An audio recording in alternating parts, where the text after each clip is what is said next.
Good afternoon అందరికీ. నాకు తెలుసు కదా సినిమా నేను చెయ్యాలని డిసైడ్ అయినప్పుడు నాకు ఒక భయం ఉండేది మనసులో. ఆ భయం ఏంటంటే అంటే ఈ భయం యాజ్ అన్ యాక్టర్ కాదు, యాజ్ అ రైటర్ ఒక భయం ఉండేది నాకు.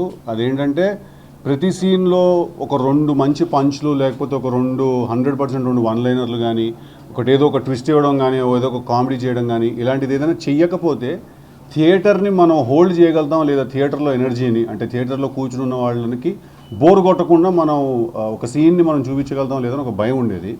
జస్ట్ ఎమోషన్ మాత్రమే చెప్తూ వెళ్తూ కొన్ని సీన్లలో. ఇవాళ నాకు ఆ భయం పోయింది. తెలుసు కదా సినిమా ఇప్పుడే నేను విమల్ థియేటర్లో చూసి వస్తున్నాను, మార్నింగ్ షో 11:45 షోకి. ఇందాక హర్ష అన్నట్టు ఈ జాన్రా ఫిల్మ్స్కి ప్రస్తుతం బయట ఉన్న మార్కెట్ సినారియోలో ఎలాంటి సినిమాలు అయితే వస్తున్నాయో బయట, పెద్ద పెద్ద యూనివర్స్లు ఉన్న సినిమాలు ఇలాంటివన్నీ వస్తాయి. వీటన్నిటి మధ్యలో ఇలాంటి జాన్రా ఉన్న సినిమాకి జనం అసలు ఫస్ట్ థియేటర్కి వస్తారా రారా అనే భయమే ఉండేది నాకు ఫస్ట్.